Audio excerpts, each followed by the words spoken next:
Oh yeah. What's going on, everybody? Doing we're doing a live stream today. So, yeah. It's gonna be this little thing called cocoa and coffee. I don't know how often these things are gonna come out. I don't even know if you guys are gonna like it. So, yeah. But we're just it's just gonna be like coding something, but doing it live because it's less work for me. And I get to drink coffee. So what's not to like about that? All right. Let me go ahead. Well, first of all, I got to see what's going on.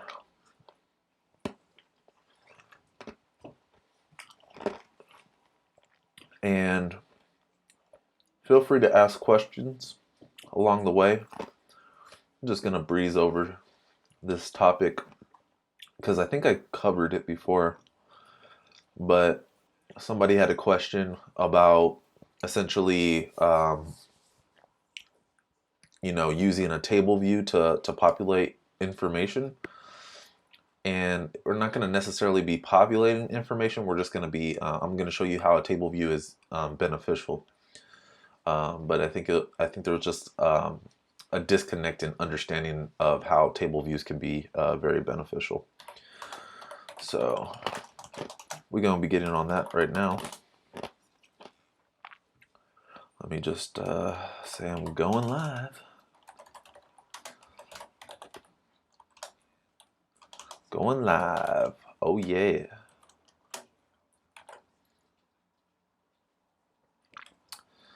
And let's see. All right. So as I said, we're gonna just be I'm gonna be going over table views real quick, just to I don't know, just to get that information out there in case you didn't know that you can use table views. We're gonna actually create a form. We're gonna do a simple sign up / login form using a TableView controller. Oh geez, that's loud. Alrighty, let me just set up. Let me just set up my little workspace over here, and we can get on to it. There we go. There we go. What's going on, Thon from the Netherlands?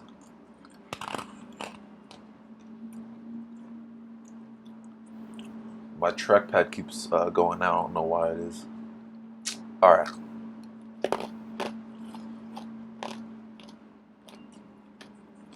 Are we going to do that all in code? No. We're going to do it using storyboards.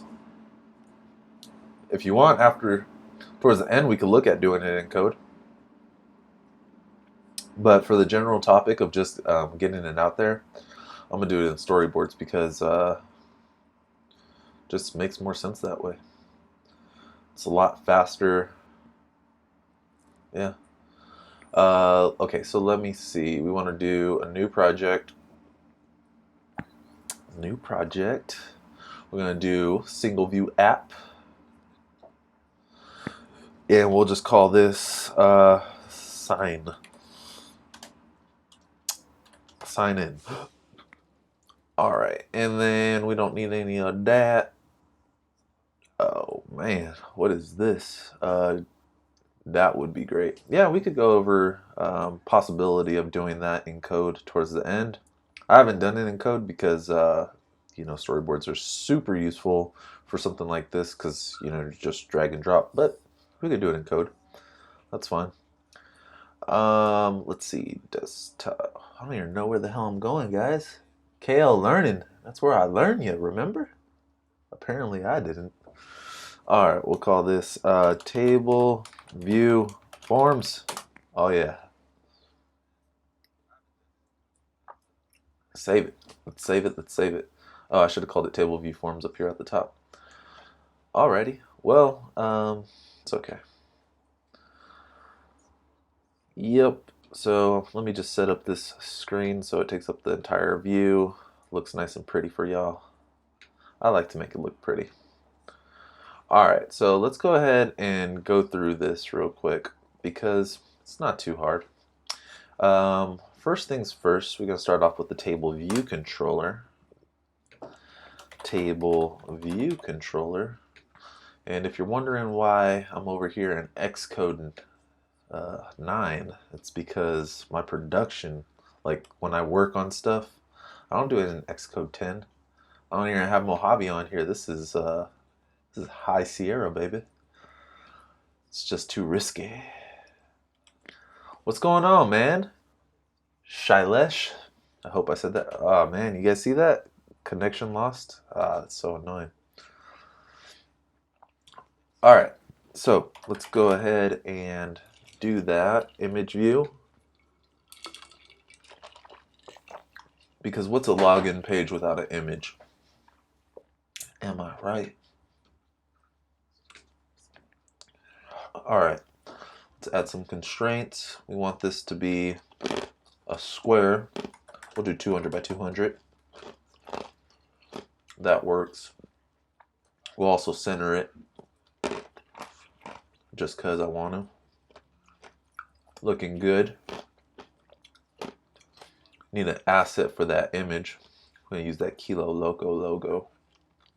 Ooh, I like the way that sounds. Kilo Loco logo. All right. How should develop logic in Swift? How should develop logic in Swift programming? Not sure what that means, buddy. If you care to elaborate, I'd be more than happy to explain that. As of right now, I'm just gonna, where's my, oh no, not class. We want the image. Final copy. It's just called final copy. I don't know why. It's a square, so no need for content scaling, whatever. All right, so usually you have a table view at the top, or you would have a logo at the top of your table view, or at the top of your sign-in screen, right? And let's take a look at this on the iPhone X at least, since that's what all the phones look like nowadays. Since that's what all the cool kids are doing, right? I still got this old iPhone 6S Plus. I'm way behind. Somebody buy me a new phone. Programming logic. I'm not sure, man. You have to logic is done by the human, not by the computer. So I don't fully understand your question, buddy. Anyway, what we want to do is we want to, there's two ways that we could go about this. Now, if we're going to be using the same screen for sign in and sign up, or log in and sign up, or whatever you want to call it, then what you want to do is you want to have each of these in separate cells. If you're going to you know, just do separate screens, then you can just do it all in one giant cell. But I'm gonna show you guys the separate cell method first, or that's probably the only one I'm gonna show you, just because, you know, if you can see how to do it with separate cells, you'll know how to do it with a single cell. So what we want to do is we want to select the table view, make sure the table view is selected. We're actually going to change the content type to static cells. It's automatically going to give you 3. We'll drop that back down to just 1 because that's all we need.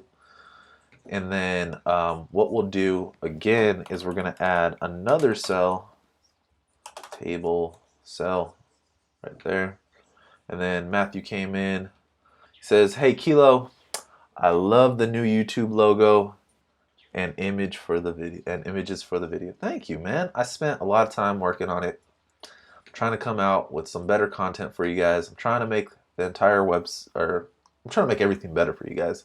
So hopefully I'm moving in the right direction. Ali came in. "Hello, what is your opinion about cross-platform development frameworks like Flutter? Are they gonna replace developing using Swift and Java one day? I mean, you can write code once for both. Thanks." All right, Ali. well, since you're gonna rudely interrupt my coding process, no, I'm just joking. Yeah, so I'm actually working with Flutter, guys. So in case you didn't know, look at test.dart. Oh no, actually, I think this is just straight up Dart. But yeah, I'm working with Flutter. One thing that you guys want to, the one thing that you guys should just know, and this is gonna be advice that will apply throughout the future for as long as coding's a thing.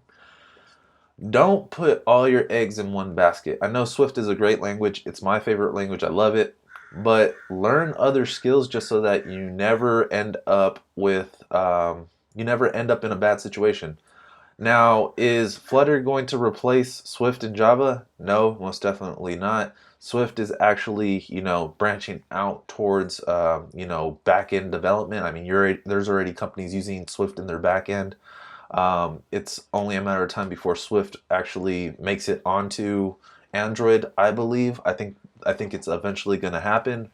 But if you think about it, it's never going to be the same because a third party language isn't going to be able to replace what's put out by the company itself. Like Apple is the company that put out Swift. They're going to support Swift. They're not ever going to, fully adopt something like Flutter or something like that. So with the company Apple, the $1 trillion company backing this language, I mean, you can pretty much say that Swift is a safe bet. It's not going anywhere. Look at all the different languages that you can use for web development. There's so many different options. It's not going to ever replace it. And there's things that Flutter just simply can't do. If you need to make a game or something that's very, unique, then you have to use the native code. With that being said, I do enjoy working on Flutter. It's definitely something that I think that you should learn, just so it's an additional skill. I'm using it as a way to transition into cross-platform development so that I could eventually learn Java and Kotlin and Android development in general. But yeah. All right, so back to what we're working on. Before I answer the rest of your questions and say hi to whoever else, I'm gonna make some progress right here. So what we want is a text field, because you need a text field when you try to sign in. Duh. Come on. Come on. All right, so let's go ahead and we're gonna just stretch this baby. We're gonna stretch it real good. So I'm gonna just say, let's see what 0 all around looks like. That might be too big. Might be too big. All right, so what we're gonna do is, instead of having it be 0 all the way around, because that doesn't look right to me, let's go ahead and do leading will be 20, and trailing will, where the hell is trailing? Oh, it's right there. 20 right there. And then we're going to shrink the cell itself, and that will make the table view, look a little bit better. I hope that they fix that bug in Xcode 10, because that's super annoying. Anyway, let's make this look just a little bit, less, out of the box. We'll do a background color of like a very, very light gray. Let's do light gray, and then we'll just, actually, let's do it from here. I'm gonna turn it all the way down, like 94%. That's a little bit better, in my opinion. I don't know. Actually, I don't know, guys. This one also doesn't look that great. Oh well.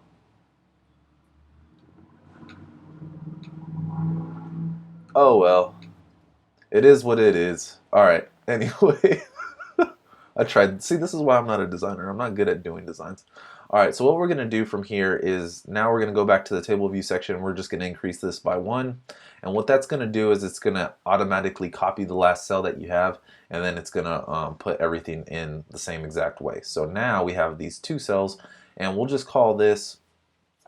And actually, let's start off with the sign-in page, right? So in a sign-in, you usually have like the username, first name, last name, and then password, right? So we would have 4 fields. So let's go ahead and do that real quick. So we're gonna once again select the table view section, and then we're gonna change this to like 5.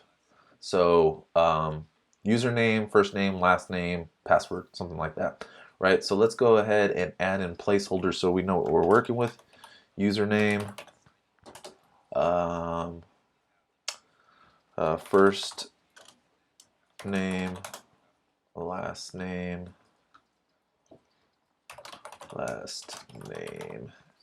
and password.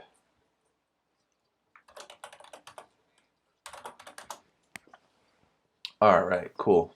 Looking better. Not really. Oh well. All right, let's see what you guys are saying. Make one full tutorial app like Uber using Firebase.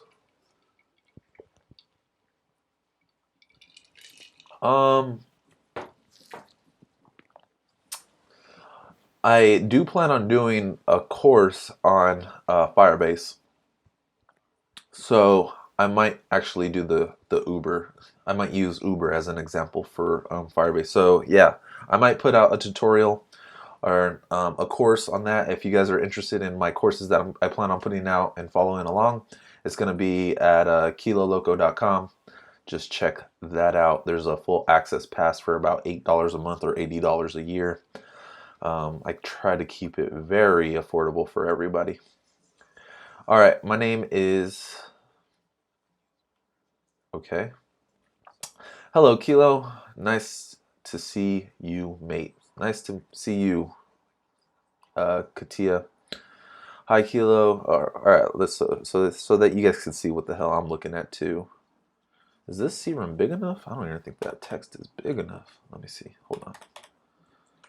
There we go. That's better. Let's see. Where are we at? Great job on the videos. Thank you, Miguel. My name is actually, can you give me any advice on how I can start as a trainee iOS developer? Well, Katia, feel free to reach out to me in the comments or something like that after the video, and I can help you out with that. I'm offering mentoring. If you guys haven't heard, I'm offering mentoring again. So there's that, and then there's also a school that I taught at. So there's a couple of options that I can guide you down. Thanks a lot. I appreciate that. From what I read, Kotlin is a copy of Swift with added semicolon. No, yeah, that's completely incorrect. Kotlin came out before Swift, so don't start saying things like that, because if you get your facts wrong, somebody's gonna burn you. Hello. Kotlin actually came out several years before Swift. Yep, Johnny B said it right there. What's up, Johnny B? What's up, dude? What do you think when person learning different languages or technologies parallel, such as web and mobile? I think it's great as long as you're able to, as long as you you know at least one, then you're fine. If you don't know at least one, like solid, like you know how to work with it like the back of your hand, then you need to just focus on one. But after you know one, feel free to just explore as much as you want and find out what you like. Hello, thanks for a video. No problem, Red. Please make a course where you build a cool app all in code. Yeah, I'm gonna be doing that. It's gonna be a course on, that's actually one of the ones that I plan on doing very soon. It's going to be a course on, storyboard users converting to being all programmatic. So yeah, send you a course link. Just go to kiloloco.com, guys. Not really sure why it does that, but okay. kiloloco.com. It's not hard. It's also on the YouTube page. Or you could just Google Kilo Loco and then find the one that says kiloloco.com. Okay, okay, code similar to, okay, what's up? What's going on, Johnny B? Okay, I got this from somebody that wrote for both of them and said language-wise, the big difference is at the end of the line, and a mirror tweak when it comes to keys. I would say that Swift was probably heavily influenced by Kotlin, but Kotlin came first. Yeah, and also I don't think it does require the semicolons either. So anyway, yeah. Where am I from? I'm from America, California, to be more specific. That's why I talk like you Hollywood people. Hollywood people in movies and stuff. All right, moving on. Another section. All right, we're gonna. Oh, crapola. Okay, let's undo that, and then all right. So now what we want to do is we want to add a button down here. What? Actually, we're gonna add two. Well, you're gonna see some stuff, guys. Don't worry. All right, so let's go ahead and add a button down here. There we are. And we're gonna just say constraints to margins. We'll say 0, 40, because we want it to be smaller than the fields, and 0. That's looking pretty good. We want the background color. We're gonna use that eyedropper like so. Oh man, can't get my purple. There it is. Bam, my purple. And then we want the text to not be blue because that just looks funky. Want it to be white. Looking better. Much better if you ask me. I'm going to just make this a little bit wider. Now, this is going to be a sign-in button. So yeah.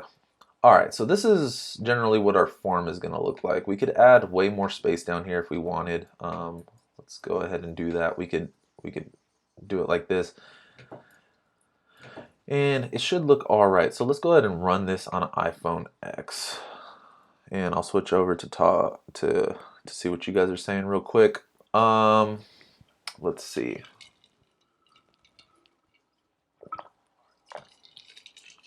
Of course, the APIs are totally different. Is Kotlin used for something else than Android? I think you could do web stuff with Kotlin. I'm not sure. Look it up at kotlin.com or something like that.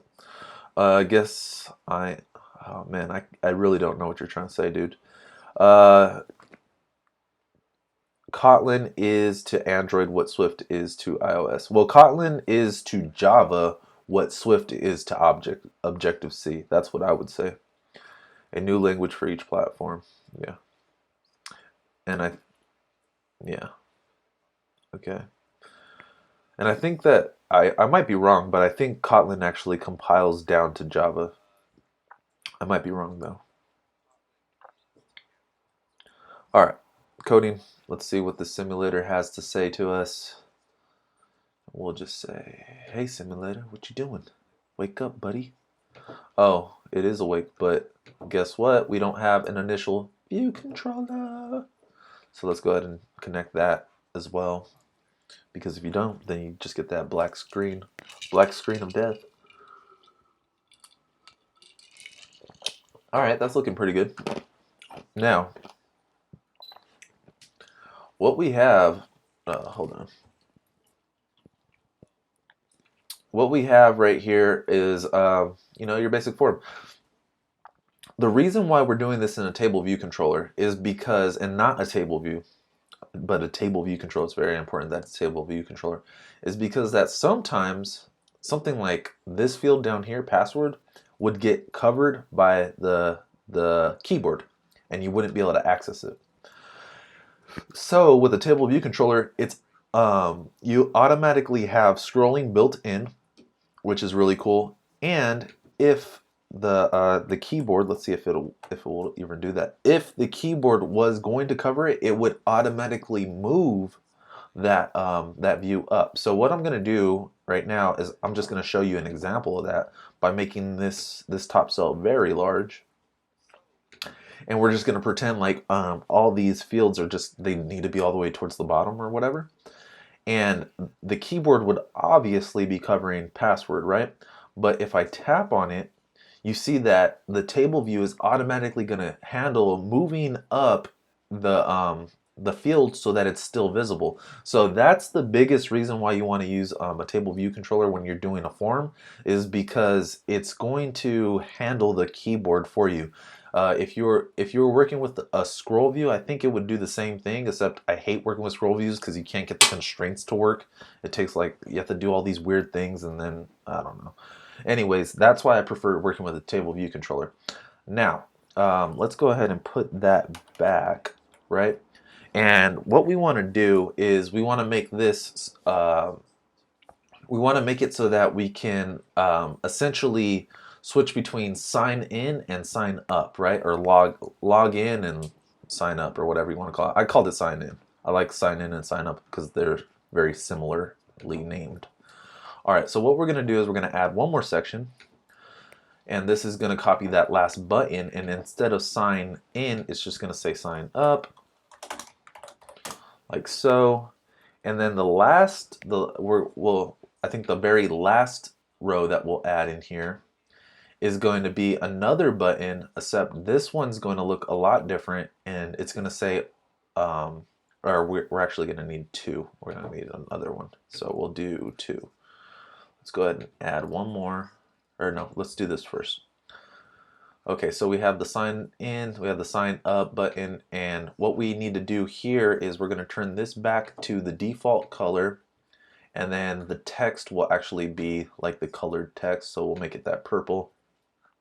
And we're going to make it a little bit smaller. It's going to be around 13, whatever. And we're going to say already have an account.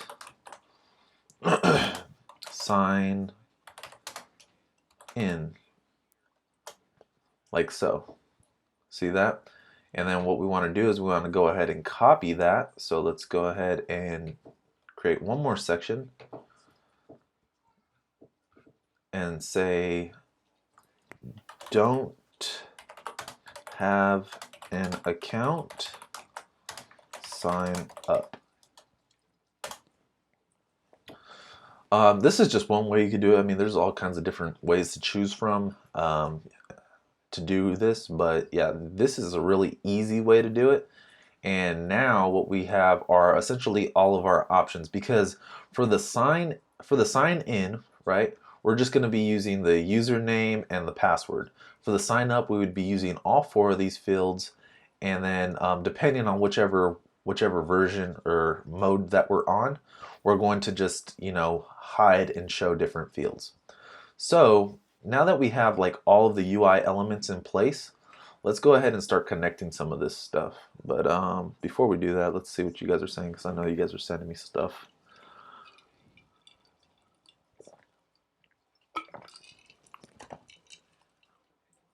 Wonders when we can compile Swift to web.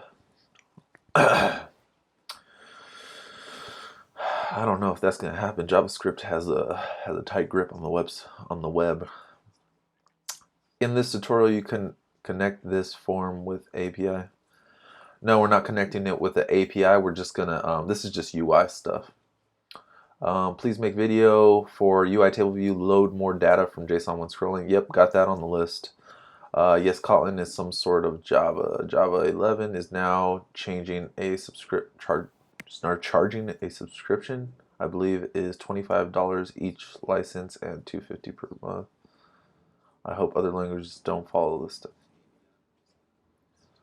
The only reason why Java can even do this is because I think it's owned by. Is it owned by Oracle? I think it's owned by Oracle. So a company owns that language, and that's the only reason why a language can charge. And also, it's able to charge because, and I don't even know if this is true. This is just based off of what you're saying, Matthew. The only reason why it's able to charge is because Java is actually integrated into like almost everything. So that's the only reason why they would be able to charge, is because it's a company and that language is used for a lot of different things. So they essentially have, you know, it's like the electric company, right? Everybody uses electricity. So if somebody just started to, you know, charge, if the electric company started to charge you like $1 million per watt, you know, they could do that if they wanted, you know. So that's the problem. Whereas Swift is an open source language, therefore that can't happen. Kotlin is a statically typed programming language that runs on Java virtual machine and also can be compiled to JavaScript source code or use the LLVM compiler infrastructure. Its primarily development is from a team of JetBrains programmers based in St. Petersburg. Make login tutorial with codable JSON. Man, you pretty damn demanding, aren't you? I'm drinking coffee. This is why it's called cocoa and coffee. All right, let's get back to the code. I'm going to jump over to the view controller. We want to make this, actually, let's delete this one and just start fresh. Because we're working with a table view controller, not just a view controller. So we'll do new file, Cocoa Touch class, so that we could just get all the subclassing stuff in there. This will be a table view controller. Sure. Or actually, let's just call it, yeah, we'll just call it table view controller. I'm not going to worry about naming conventions right now. It drains my brain to make decisions. Alright, let's just go ahead and delete everything and then put it back when we want. I just wanted all this stuff done for me.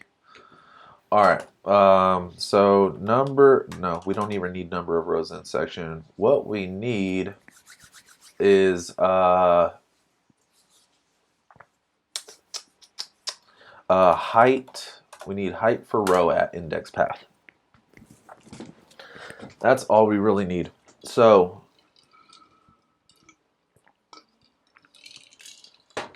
actually, before we get into that, we actually need to make sure that all that stuff is connected, right? We have a lot of text fields and we have a lot of buttons. So what we're going to do is we're going to have the at IB outlet week var, and then the first thing is going to be the username text field, UI text field, like so. And then we got a couple more. We have the first name, last name, and then password. So we got those. So we'll just say first name. Oh, you guys might not even be able to see that, huh? I forgot. Medium for all y'all watching on the phones. Last name. And then, what was it? Password? All right. Now what we need are a couple of button actions. So we have an at IB action, action, func, did tap sign in, at IB action, func, did tap sign up, and then we have another button. So, or actually, we're gonna say toggle. We're gonna call this one just toggle. Toggle form, and that's gonna handle the two different buttons. All right, see you later, dude. Enjoy your rest. Okay, so and then this one will be called toggle form, and then we'll say var is login showing, and that's, or sign in, I should say sign in, use the same naming convention, sign in showing, and that's equal to true.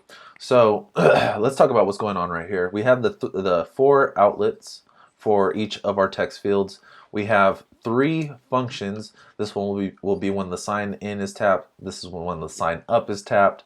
And then this is going to be when the toggle form. So this is going to be when it says already have an account, sign in, already have an account, or don't have an account, sign up. We're going to be using the same function. We're just going to be doing it. We're going to essentially be, you know, triggering the logic based off of this variable right here.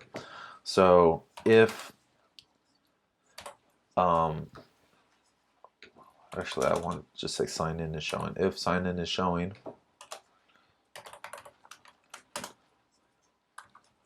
if sign in showing, else. All right. So now, and then at the end of that we'll just say, or no, at the beginning of that we'll just do the toggle first. So we'll say sign in showing is equal to sign in showing. This is where Swift 4.2 would have been handy right here to toggle it, but whatever.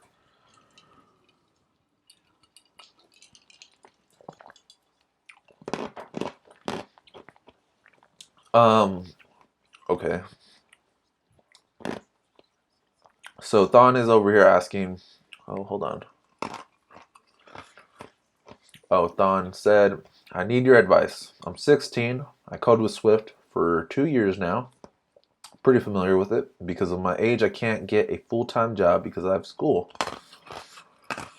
What do you think is the best for me? Do you think remote work is a good option? Or is that too early?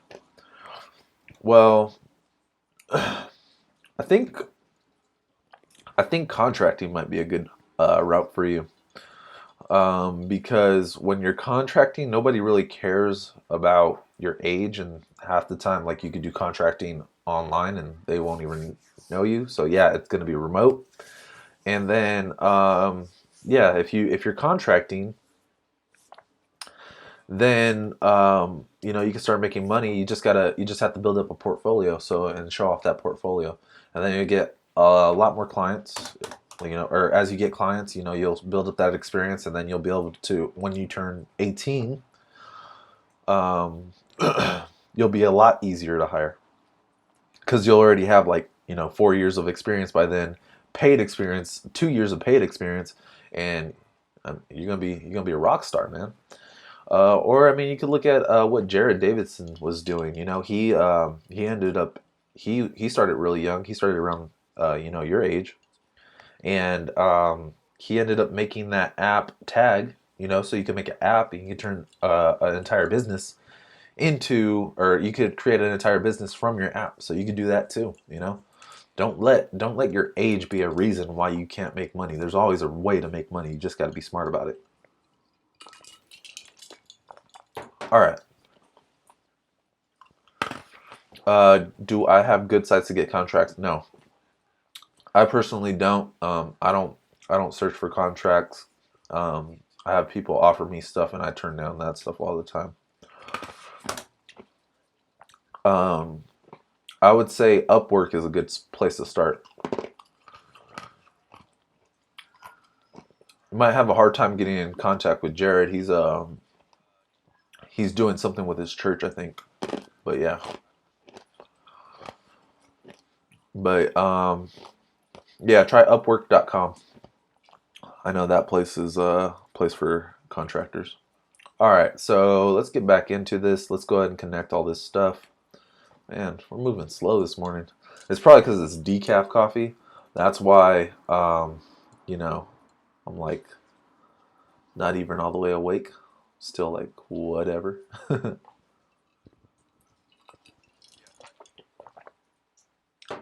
All right. We have to make sure that we're subclassing first of all.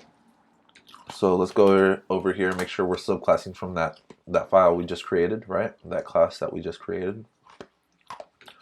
First name text field, bam. Last name text field, wha-bam. Password text field, kachiga. Username text field, wha-pow. Like so. All right, did tap sign in. I think that's going to be where the sign in is. That's going to be a touch up inside. We're going to do did tap sign up. Well, bam. That's the sign up. Another touch up inside. And then for the toggle, ooh, we got two of them on the toggle, baby. Toggle form. Already have an account. Wapa. Touch up inside. And then we're going to do that one more time. I forgot how to do it. Here we go. One more time. Like so. Kachiga. All right. So from here, these buttons, I mean, they're technically not going to do anything. I'm just going through the process just because. But, you know, you're going to put a SignIn Logic here. This isn't something I'm going to cover. You guys do this yourself. Print, sign in, and then SignUp Logic here. Print, sign up, like so. Alrighty. All right. So when we toggle the form, we automatically want to switch it. So this one will be sign in is showing, print sign up is showing. Now what we actually have to do is we have to implement some of this logic to hide some of this stuff, because if we go ahead and run it right now, we're going to see everything, right? And this isn't what you would normally see in a table view or in a login screen, right? You wouldn't see all the options. Damn, did I break something again? How is that? It's weird. It's real weird. All right. We have all of our options right here. So now what we need to do is we need to decide what we're going to hide and when. So first off, we're going to start off with a sign in screen, because that's the default screen. Our app is going to assume that you already have an account. So it's going to start off on the sign in screen, which means that first name field needs to be hidden, last name field needs to be hidden, the sign up button needs to be hidden, and already have an account needs to be hidden. So let's take a look at what cells need to be hidden. So if this is cell 0, this is 1, we need to hide 2, 3, 4, 5, 6, and 7. 2, 3, 6, and 7. So let's go ahead and do that. So what we're going to do is down here in our height for row at index path, we're going to say we're going to create 2 arrays. So let sign in hidden rows equals, I called out 2, 3, what was it? 2, 3, 6, and 7, right? So essentially these are all the rows that we need to hide if the sign in is showing. So if sign in showing, then what we're going to do is we're going to say sign in rows dot contains index path dot row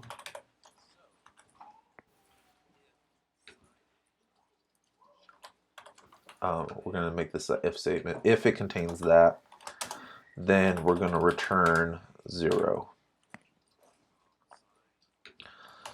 And then down here we're just going to say return super dot table view height for row. So pass in table view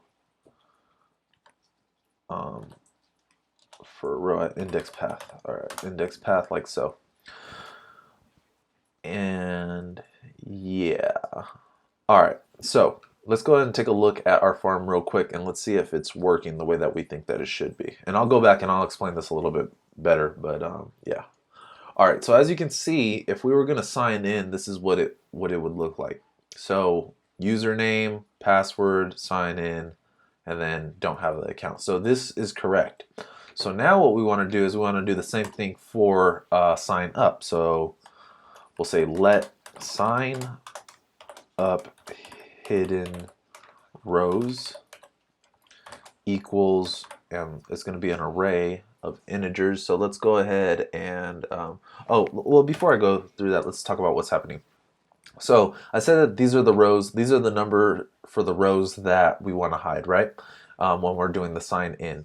So now we're checking, okay, is it sign, if it's sign in, then what we're going to do is we're also going to check, you know, does this array contain whatever index path dot row it is. So it's going to loop through this until we finish all iterating through all the rows in the table view. And if the index path dot row, if the row number is 2, 3, 6, or 7, we're just going to return the height as being 0. Essentially, we're going to smash those cells so that they're no longer hidden. Now, this does create some complaints down here by Xcode saying your constraints are doing all this crazy stuff, but whatever. This is an option for you. I mean, if you don't like doing it this way, then hey, don't do it this way, but this is an option that actually works. Now we're just going to do the same thing for sign up. Oh, and lastly, this down here is just saying return whatever it was stated in the storyboard. So yeah. Anyways, so now we need to find the sign up hidden rows. So let's go back to our main storyboard.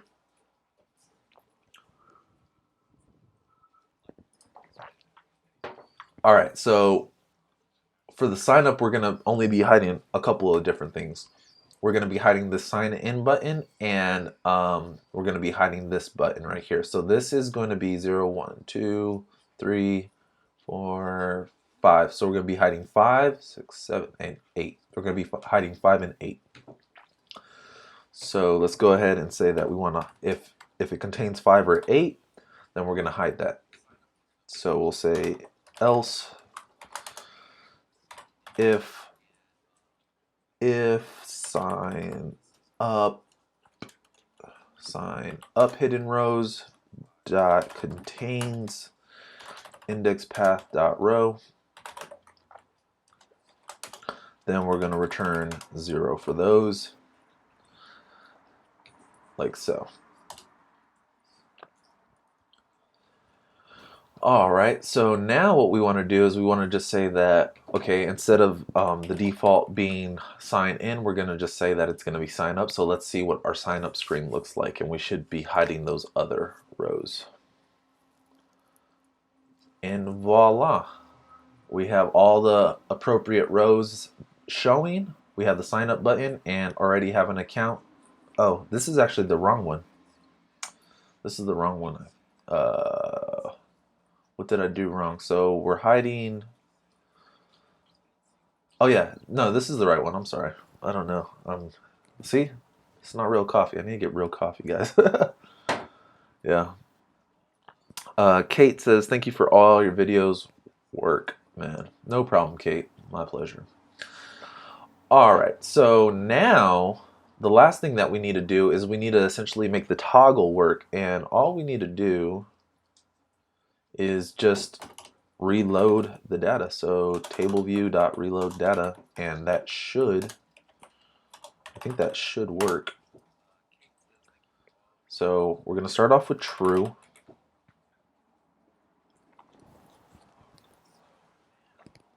We're going to start off with true, so it's going to default to the login screen, and then when we tap don't have an account sign up, it automatically updates. So as you can see, now we get these two different screens. So when it has all 4 of the forms, that's the sign up page. When it has only two of the forms. That's the sign in page or the login page. So that's pretty much it, guys. The last thing that you guys might notice is that there are these lines. If you can see those on there, I'm not sure if you can or not, but there are lines, and all we need to do for that,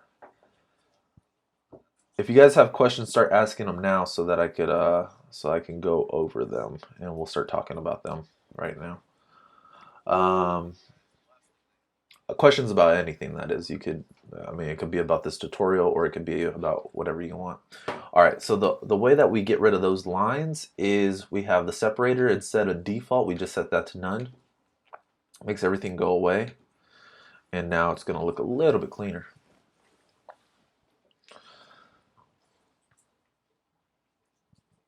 Like so. See, look at how clean that is. Isn't that clean? That's kind of clean. You know, the text, the placeholder is a little bit too close. We would have to set the insets and all that other stuff. But that ain't too shabby. You know, that ain't too shabby, right? And you guys could really do this extremely quickly, you know, for your project. And then you could add animations if you want. If you wanted to animate like they expand or whatever. But yeah, it's something that I think is pretty cool. And then if you wanted to adjust the height, because like this isn't gonna look the same on an iPhone, you know, what are they calling it now? The XR. You know, this isn't Xcode 10, so I don't have the XR simulator. But let's say on the SE, a really small screen, right? If we go ahead and take a look at this on the SE, shit's gonna look weird. I mean, it's gonna look weird. So when we do sign up, we get a problem that it's gonna go off the screen. I mean, you can still scroll. That's the benefit of doing it. You can still scroll, but that wouldn't be ideal. So all you would need to do is say like, you would just go back over here to our TableViewController, and you would just write some logic in here for if the row is 0. Like if it's the first row, you just adjust the height of that first row, and that would allow you to, you know, kind of shift it in place, and then you can do it based off of screen size or height or whatever, however you wanted to do that. Like so, if I wanted it to, let's see what it looks like at the top. So let's say I wanted this cell to only be like, you know, a quarter of the height. Right, it'd be like somewhere around there. That would be a little bit too small. Let's say about 30% of the height, like somewhere right here, right? That'd still be, yeah, I mean, let's go ahead, let me just show you. So what we can do is if index path dot row is equal to 0, and then this would also be an else, because we don't want to run any other logic. Else if, there we go. So if index path dot row is equal to 0, then we're gonna say return TableView dot height. Let's see, no, or TableView dot frame dot height, or we could do bounds, whatever, bounds, I don't care, bounds dot height, and we're just gonna say we want it to be about a third of that, so 0.3. So now when we run it, it's gonna automatically shrink that cell to however big it is, and then it would automatically, I mean, you would have to play around with the numbers just to see, you know, because a third might not look so great on an iPhone X now, but I think it should. It's pretty close. But if we take a look, now it's going to adjust it, so now that it's a third of the screen, so now when we switch between the two, it's always going to look good on all the screens. So that's all you guys really got to do, as you can see. Table views are good for you. And then the very last thing that I want to do is just show you that, you know, since it is a table view cell, you can select it and then it highlights. All we need to do is just go to our main storyboard, And for each of the cells, you just turn the highlighting off. So unfortunately, this is a cell property, so we have to select all of them. And then, how do we do it again? It's been a while since I've done this. So selection, instead of default, you turn it to none. We'll run it one more time. And now when you select the cell, it doesn't highlight, so that's pretty good. So sign in, you know, sign up. Got the keyboard, you know, see that? Pretty cool. There still isn't a way to hide the key. I didn't implement a way to hide the keyboard, but that's beside the point. This is just a form. So that's forms for you guys. Hope that was helpful. Maybe, you know, it makes your making a sign up page easier for you guys. I'll make sure to upload this video, or not this video, but or no, I don't know. If you guys want the code, let me know. I'll put it up. But other than that, if you want the code, let me know in the comments, and I'll upload it. But if not, then I won't. All right. So yeah.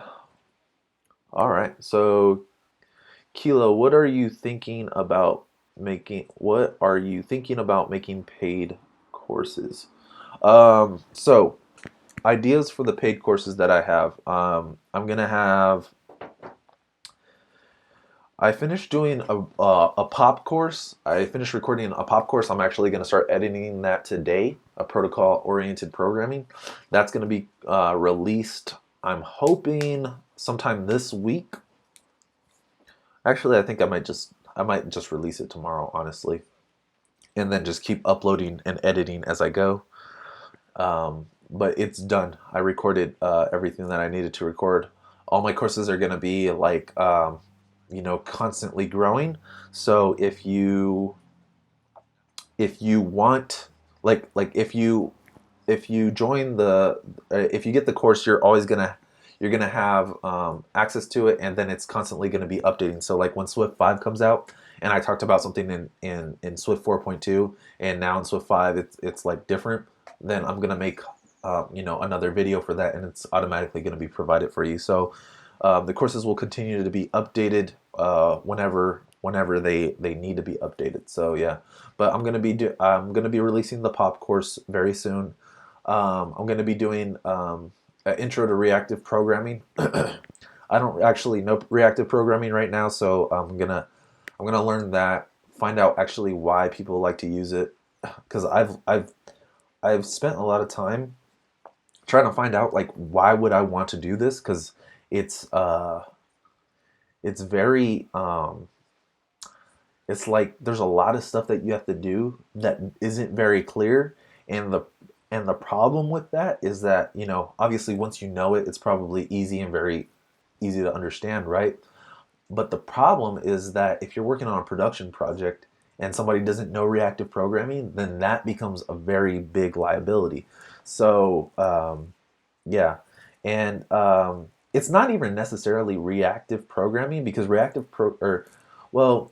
so I'm gonna just leave it right there, because I can go off on a whole entire rant about this. But yeah, I still have to learn more about the reactive programming before I put out a course, and that course is actually going to cover how to do reactive programming yourself, because you don't need a third-party framework. It's going to cover how you do it yourself, and then I'm going to show you how to do it with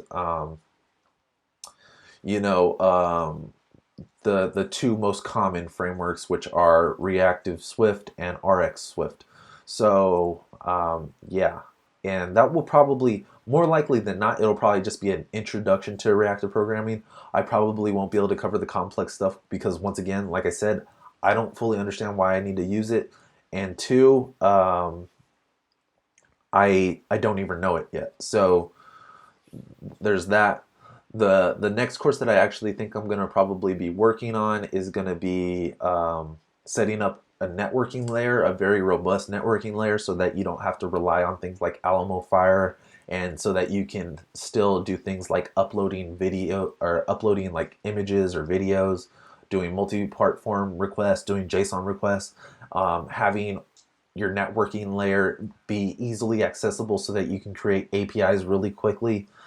So there's a networking layer course that I want to do.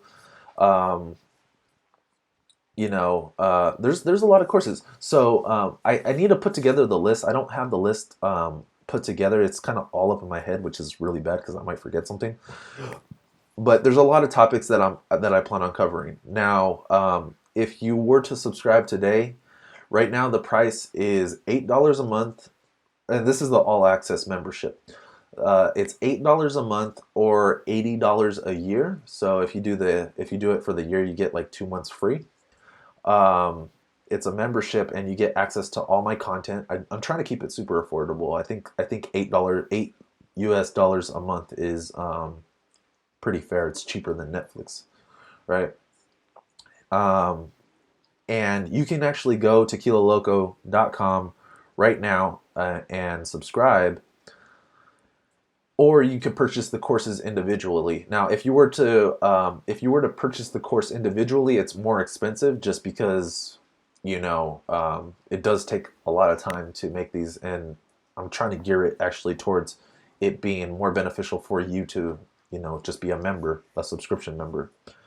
Also, I already do have a course that I recorded last year up there. I actually recorded it around this time last year on Swift notifications. I know that a lot of people are asking about notifications and why I haven't done a video on notifications. It's because I have an entire course dedicated to that. So it covers how to do local notifications. It covers notifications through iCloud, notifications through Firebase, notifications through AWS, and how to set up Vapor and a Vapor backend and do your own custom notification system.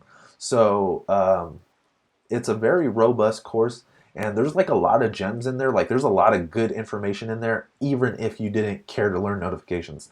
So yeah, just go to Kiloloco. I'll put it down here again. It's gonna probably do something weird, but I'll put it down here one more time, just so that you guys can access it. www.kiloloco.com, and the all access membership is probably what you want. And every course that I release from here on out is going to be on the all access membership, but it's also going to be sold separately if you feel like just buying it separately. But the plan is to start putting out courses so often that there's no reason why you would want to buy a course individually. I mean, I'll still give you that option because you get to choose, but yeah. Because I got bills to pay, man. I can't just be doing this for free forever. But I do try to keep it affordable. I do try. I think I have the most competitive price online right now. So that's what I'm thinking about for my paid courses. When you disappeared for a few months, I started worrying, but after an hour, I found your Instagram. Yeah, Kate. So what ended up happening was I bought a house out there. That's my backyard. I'm in my office right now. It's actually detached. I don't know if I can move this too far, but anyways, what ended up happening a couple months ago when I disappeared was I was buying a house, and it's very stressful. And I was handling all the paperwork on my own. I would just tell my wife, "Hey, you need to sign this, you need to sign that," and I was handling everything by myself. The problem is that we weren't essentially making enough money on paper in the past 2 years. Like my income has gone up within the past 2 years, and my wife ended up getting pregnant, with my son that's like 1.5 now, and she stopped working, so that looked really bad for our financial situation, and I was struggling getting this house, and it was so stressful that I was just breaking down mentally, and there was no way that I could put out videos. So that's what ended up happening. That's why I was gone. I have no problem sharing that with you. Yeah, I'm human. I was having a mental breakdown, honestly. I couldn't do it. But yeah, I'm back. I'm trying to put out more information, more tutorials and stuff like that. Bella says, great tutorial. Thanks, Bella. Appreciate that. Yes, upload. If if there are dynamic forms, would you use TableView or StackView? Dynamic forms, I'm guessing you mean like maybe you're getting the form from an API. If you're if you're doing dynamic forms, then yes, you would definitely have to use a regular table view. I would almost never just use a stack view. TableView handles scrolling and all this other stuff. I would almost always use TableView, but if you're saying like you're getting information to create a form, then you wouldn't be able to use the static mode, which we did on the TableView, which allows you to do it right here in storyboards. And I don't think I'm going to do it in code. I said that I might do it in code, but I don't think I'm going to do it in code, guys. It's going to take too long. Oh, that's another course that I'm going to put out is how to become, a programmatic developer, like a mini course on how to switch from using storyboards only to going programmatically. And then I think that's going to be really helpful because it's going to allow people to choose what path they like most, and they'll have more information. Now on Git. Course on Git. I could do a course on Git. That'd be pretty cool.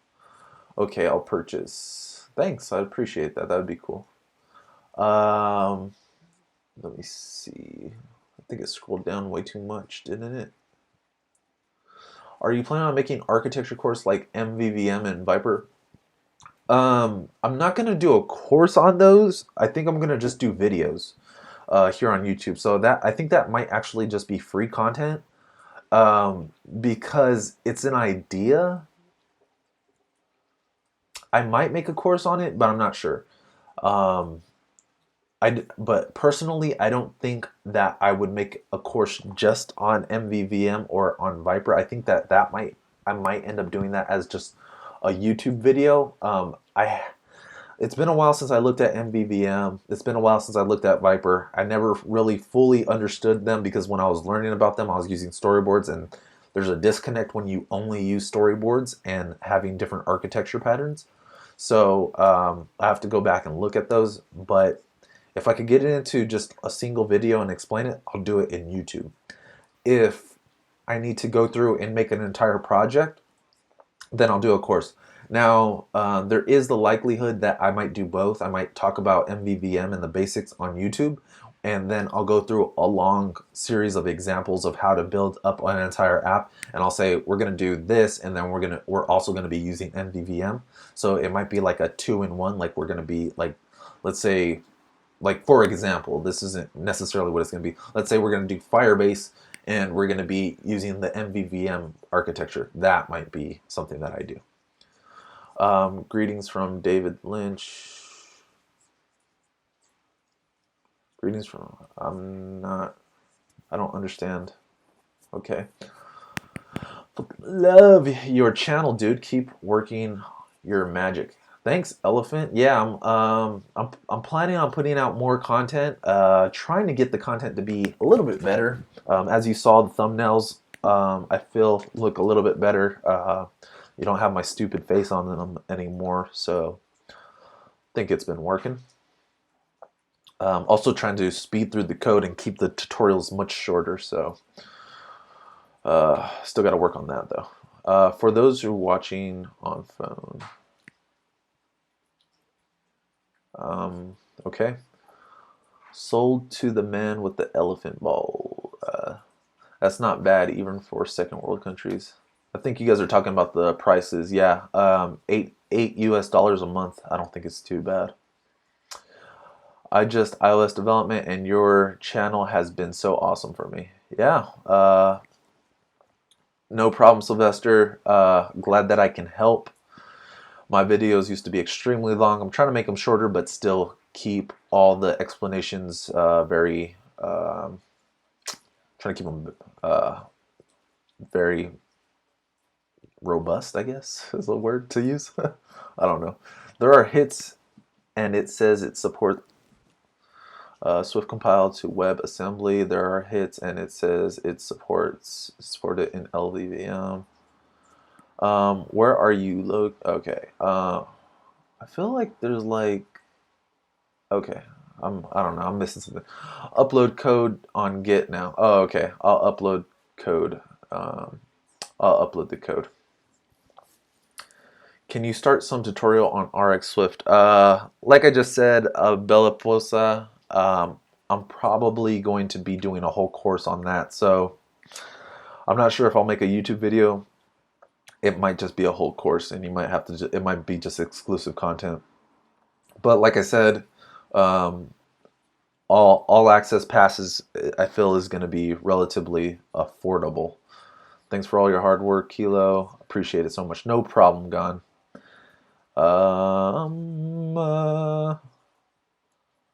Yeah, so I think that's going to be it. It's been a long morning.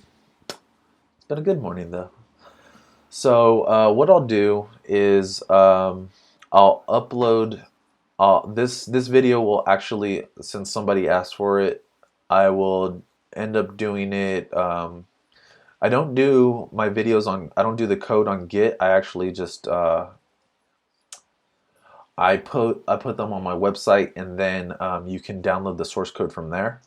So I will be uploading this video to my website with the completed version, and you will be able to access it from there. You'll be able to download it and then access it. So yeah. Hey Kilo, Chrome says that your site is not secure. I shouldn't enter any sensitive information. Yeah, I think it still works if you. I think it still works if you do HTTPS. Let me double check that. But yeah, I think I do have it as being secure. It just defaults to HTTP though.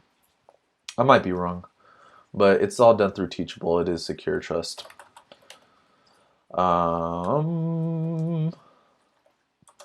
do I do this? www.kiloloco.com. I think it is secure though.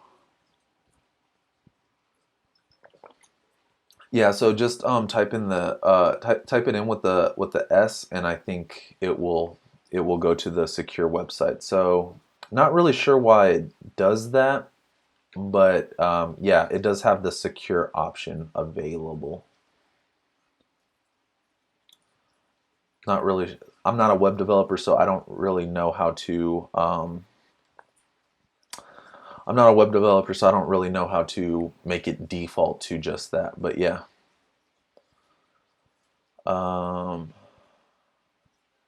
Okay.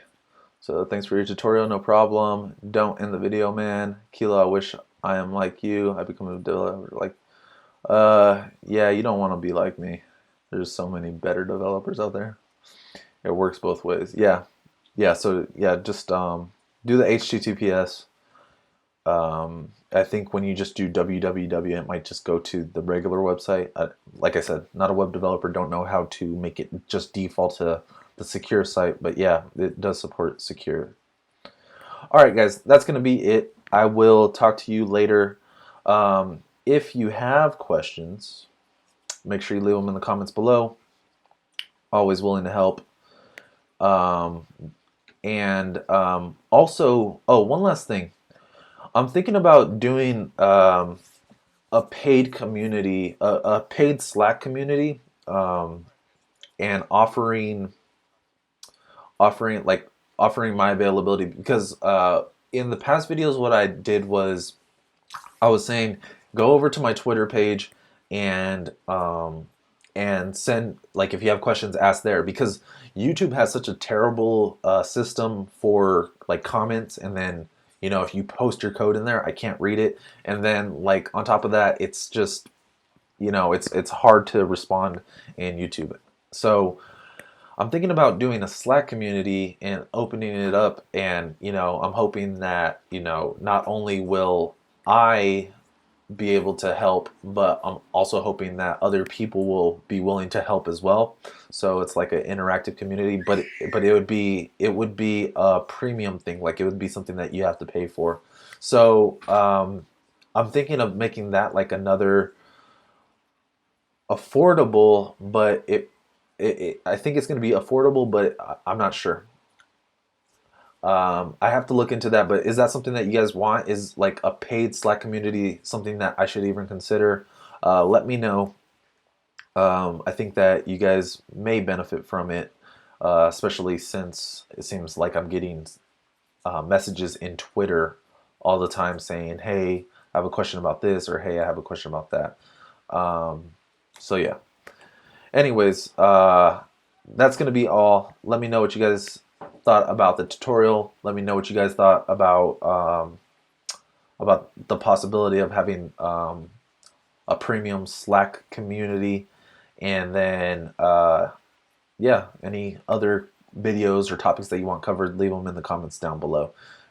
And then let's see, anything less. Thank you for streaming and tutorials. No problem. Just wanted to ask about Patreon. Not on Patreon. Maybe I'll do Patreon, but I'm not on Patreon right now. Maybe I'll do the Slack thing through Patreon. I don't know. I have to look into it. It's just, yeah. Only 16 people liked this video. Yeah, I don't get that many likes, but it's okay. You know, just share the video. That's not necessarily the live streams, but share the other videos. Anything that you watch from this channel that you found helpful, just make sure you share it on your social media, and that's how you help me. All right, guys, I'm taking off. Catch you later.